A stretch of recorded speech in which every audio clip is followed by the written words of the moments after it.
बिस्मिल्लाहिर्रहमानिर्रहीम। आज की इस वीडियो में विलियम ब्लेक की एक पोएम दी चिमनी स्वीपर को डिस्कस करूंगा। ये एक बहुत ही शानदार किस्म की नज़्म है जिसमें विलियम ब्लेक ने एक छोटे से बच्चे के दुख दर्द को बयान किया। तो आपको इससे वाज़ह हो जाएगा कि विलियम ब्लेक किस कदर सिंपैथी रखता था आवाम के लिए। तो चलिए स्टार्ट करते हैं आज की video. When my mother died, I was very young, and my father sold me while my tongue could scarcely cry.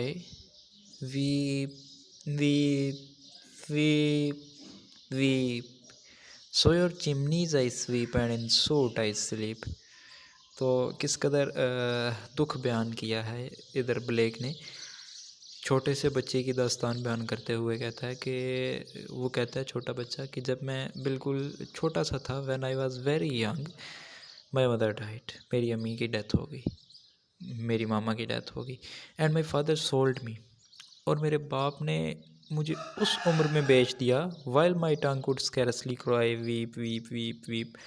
कहता है मेरे बाप ने चिमनी स्वीपर को, जो मालिक होते हैं यहाँ के, उनको उस वक़्त बेच दिया जब मेरी ज़ुबान स्वीप भी पूरा नहीं कह सकती थी। यानी मैं स्वीप को भी वीप पढ़ता था तब। And my father sold me while yet my tongue could scarcely cry weep weep. तो ये स्वीप भी उस वक़्त बिल्कुल नहीं कह सकता था। So your chimneys I sweep, तो मैं आपकी चिमनियाँ साफ़ करता हूँ। चिमनी समझते हैं ना, जहाँ वो सारी क्या उसे कहेंगे, कालक लगी होती है और धुआं टाइप होता है, या फैक्ट्रियों की चिमनियाँ कह लें या घरों की चिमनियाँ कह लें, तो वो मैं साफ़ करता हूँ। And in suit I sleep, और धुएँ में ही मैं लेटा रहता हूँ। यानी मेरा उठना बैठना वो सारा धुएँ में ही है। नेक्स्ट लाइन देखते हैं। There is a little Tom Dacre who cried when his head, that curled like a lamb's back, was shaved. So I said, "Hush, Tom, never mind it. For when your head's bare, you know that the suit cannot spoil your white hair." तो कहता है जब छोटे से एक और sweeper है जिसका नाम है टॉम डेकरी, उसका सर से उन्होंने बाल काटे, यानी उसका गंज किया, तो वो बहुत रोया था। There is a little Tom Dacre who cried when he said that curls like a lamb's back. उसके टॉम डेकरी के जो बाल थे वो बिल्कुल जैसे मेमने की पुश्त पे जो खाल होती है, जो ऊन होती है, उस जैसे थे। ऐसे करली बाल थे उसके बड़े प्यारे। वॉज शेव्ड, लेकिन वो रिमूव कर दिए गए और वो रो पड़ा। तो जैसे ये ऐसे ही सीन है जैसे कोई नए नए कैदी हों तो उनके बाल रिमूव कर दिए जाते हैं, या कोई सोल्जर हो, सिपाही हो, रंगरूटी में हो, तो उसके जो है ना वो बाल काट दिए जाते हैं। इसी तरह जब इधर भर्ती होके आते हैं बच्चे, तो वहाँ पे भी काट दिए जाते हैं, क्योंकि इन्होंने चिमनीज़ में स्वीपर का काम करना होता है, तो बाल इनके बहुत ज़्यादा गंदे हो जाते हैं। बाज़ दफ़ा इनको चिमनीज़ में अंदर तक, ऊपर तक जाना पड़ता है, जिसकी वजह से घुटन और वो सारा सिस्टम महसूस होता है। तो बेहतर रहता है कि अगर इनके सारे बाल काट दिए जाएं। तो इसने क्या कहा, so I said hush Tom never mind it for when your head's bare. Tom चुप करो, बुरा ना मनाओ इस बात का, ये तुम्हारे लिए अच्छी बात है। For when your head is bare, जब तुम्हारा सर गंजा होगा, you know that the soot can not spoil your white hair, तुम जानते हो कि फिर कभी भी जो धुआं है या जो कालक है, वो कभी भी तुम्हारा जो सफ़ेद बाल थे इनको ख़राब कर सकती थी। लेकिन जब तुम्हारा सर गंजा है तो ये कभी भी नहीं हो सकेगा कि तुम्हारे जो हैं वाइट करली बाल जो हैं वो ख़राब हो सकें। अच्छा, इस पैराग्राफ में देखें जो इन्होंने लैम्प से उसे मुनासबत दी है, कंपेयर किया है, तो पीछे भी वो काफ़ी दफ़ा कर चुके हैं। लैम्प वाले टॉपिक में, लैम्प वाली जो पोएम थी उसमें भी कर चुके हैं। इसके अलावा भी पीछे 3-4 पोएम्स में चाइल्ड को लैम्प से कंपेयर कर चुके हैं। तो आप जानते हैं मीकनेस, माइल्डनेस और इनोसेंस जो है उसकी वजह से लैम्प से अक्सर ये कंपेयर करते रहते होते हैं ब्लेक। नेक्स्ट लाइन्स पढ़ते हैं। And so he was quiet. And that very night, as Tom was sleeping, he had such a sight that the thousand of the sweepers, Dick, Joe, Ned, and Jack, were all of them locked up in a coffin black. कहता है कि and so he was quite, तो मैंने जो उसे तसल्ली दी कि अगर तुम्हारा गंज होगा तो यानी तुम्हारे अगर बाल ऊपर से काटे गए होंगे तो वो कभी भी गंदे नहीं हो सकेंगे। तो वो ये सुनकर चुप हो गया। एंड दैट वेरी नाइट, और बिल्कुल उसी रात, एज टॉम वाज स्लीपिंग, जैसा टॉम सो रहा था, he had such A site, तो उससे कुछ ऐसा मंज़र नज़र आया ख्वाब में, that thousand of the sweepers, कि हज़ारों स्वीपर्स जो हैं, डिक, जॉन, नेड, जैक नाम के बहुत सारे इस तरह के और भी दीगर स्वीपर्स जो हैं वो सारे सोए हुए हैं, और all of them locked up in A coffin of black, तो सारे एक काले संदूक के अंदर बंद हैं, कॉफिन के अंदर, काले से कॉफिन के अंदर बंद हैं। अच्छा, क्योंकि हम सॉन्ग्स ऑफ इनोसेंस पढ़ रहे हैं तो यहाँ पे कॉफिन ऑफ ब्लैक का कभी भी कबर मतलब नहीं बनेगा। यहाँ पे कॉफिन ऑफ ब्लैक का ये मतलब लें कि जो ब्लैक कॉफिन है वो उनकी बॉडी है जिसमें उनकी सोल बंद है। तो यहाँ पे इसको ख्वाब आया है और ये ख्वाब टॉम के लिए बहुत ही तसल्ली बख्श साबित होगा। टॉम देखता है कि उसके साथ बहुत सारे दीगर जो हैं स्वीपर्स हैं और वो सारे इस ब्लैक कॉफिन के अंदर बंद हैं। नेक्स्ट लाइन्स में कहता है, and by came an angel who had a bright key and he opened the coffin and set them all free, then down a green plain leaping laughing they run and wash in a river and shine in the sun. तो इन lines में कहता है, and by came an angel, Tom का ख्वाब बयान जारी रखते हुए कहता है कि जब वो सारे ब्लैक कॉफिन में थाउजेंड्स ऑफ स्वीपर्स पड़े हुए थे तो तब एक फरिश्ता आया, who had a bright key, जिसके पास बिल्कुल एक सफ़ेद चाबी थी। अच्छा, ये सॉन्ग्स ऑफ इनोसेंस हैं, तो मैंने आपको बताया था यहाँ पे अगर गम का भी बयान हो भी, या जहाँ पे अगर दुख, तकलीफ़, मसाइब, आलाम दिखाए भी जाएं, तो ये होता है कि कोई ना कोई प्रोटेक्टर मौजूद होता है।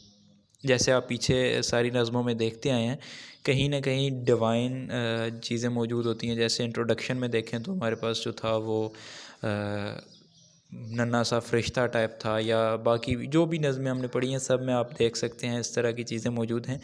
लाफिंग सॉन्ग में तो नहीं था, स्प्रिंग में भी नहीं था, बाकी जो भी नज़में इसमें हमने पीछे पढ़ी हैं उन सब में था। कहीं पे कोई फरिश्ता नज़र आ रहा होता है, कहीं पे ही weeps for all, for thee, for me and for all, Christ आ जाते हैं कहीं पे खुद, कहीं पे जो है माँ नज़र आती है बच्चे की, कहीं पे नर्स नज़र आती है, कहीं पे डिवाइन स्पिरिट्स नज़र आती हैं जो प्रोटेक्शन कर रही होती हैं।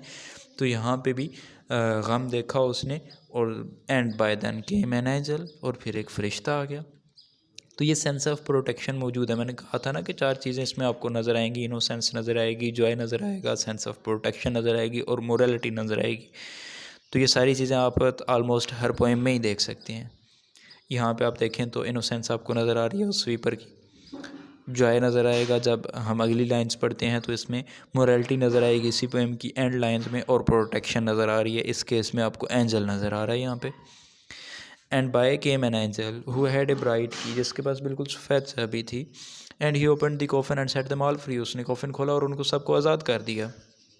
Then down a green plain leaping laughing they run, जब वो सारे आज़ाद हो गए तो फिर वो एक सब्ज़ा ज़हर में गए, ग्रीन प्लेन, ग्रीन पैच में, पार्क में, कुछ भी आप मतलब ले सकते हैं। लीपिंग लाफिंग दे रन, वो सारे जंप लगाते, हंसते, खेलते, उछलते, कूदते, दौड़े। And wash in the river, और वो जाके दरिया में नहाए। एंड शाइन इन द सन, और फिर वो धूप में उन्होंने इंजॉय किया धूप को। Then naked and white, all their bags left behind, they rise upon clouds and sport in the wind. And the angel told Tom, if he would be a good boy, he would have God for his father, and he never want joy. तो इन lines में कहता है कि वो सब नहाए, they naked and white, all their bags left behind, वो नहा चुके थे तो वो बिल्कुल नंगे और सफ़ेद जिस्म के मालिक थे। And all their bags left behind, और जो उन्होंने साजो सामान लिया होता चिमनी स्वीप करने के लिए, वो उनका पीछे सारा बैग्स में पड़ा था, और ये सब नंगे और वाइट हो चुके थे। ऊपर इसने कहा कि वो ब्लैक कॉफिन की उनकी जो बॉडी थी वो इस वजह से थी क्योंकि वो मैल से और धुएँ से और जो कालक होती है उससे भरी हुई थी। तो अब वो नहाए तो वो बिल्कुल सफ़ेद हो चुके थे और वो सारे नंगे थे। अच्छा, नंगा होना ब्लैक के नज़दीक कोई गलत बात नहीं थी, ये पॉजिटिव चीज़ है। Nakedness is the symbol of purity and innocence for Blake. For often he also has been seen that he walking in the backyard often naked. तो वो ख़ुद भी अगर नंगा फिरा करता था तो उसके लिए नेकेडनेस जो है इम्प्योरिटी नहीं थी, नॉर्मल चीज़ थी, और मींस वो अच्छा कंसिडर किया करता था nakedness. They rise up on clouds and spot in the wind. वो बादलों पर सवार हुए और हवाओं से खेले। अच्छा, जहाँ पे भी क्लाउड ब्लेक की पोइट्री में आता है तो उसका कहीं ना कहीं डिवाइन और हेवनली इंटरप्रिटेशन ज़रूर होती है। जैसे कि हमने फर्स्ट पोएम जो थी इंट्रोडक्शन, उसमें जो चाइल्ड अपीयर हुआ दैट वाज ऑन क्लाउड, और वो चाइल्ड कोई नॉर्मल चाइल्ड नहीं था, that was some pastoral spirit और मे बी क्राइस्ट और मे बी एनी फेवरी और something like that. So here also a cloud does represent the heavenly and divine association. तो वो बादलों पर सवार हुए, और वैसे भी ये टॉम का ख्वाब है और वो ख्वाब में कुछ भी देख सकता है, उसका ख्वाब वो जो मर्ज़ी देखे। तो उसने ख्वाब में देखा कि उसके साथ सारे जो स्वीपर्स थे वो नहाए, वो उछले कूदे खेले, वो सारे नंगे थे और प्योरली वाइट थे, उनकी बैग्स पीछे पड़े थे और वो बादलों पर सवार थे और वो एंजॉय कर रहे थे, वो हवाओं के साथ खेल रहे थे। और तब and then angel told Tom if he would be a good boy.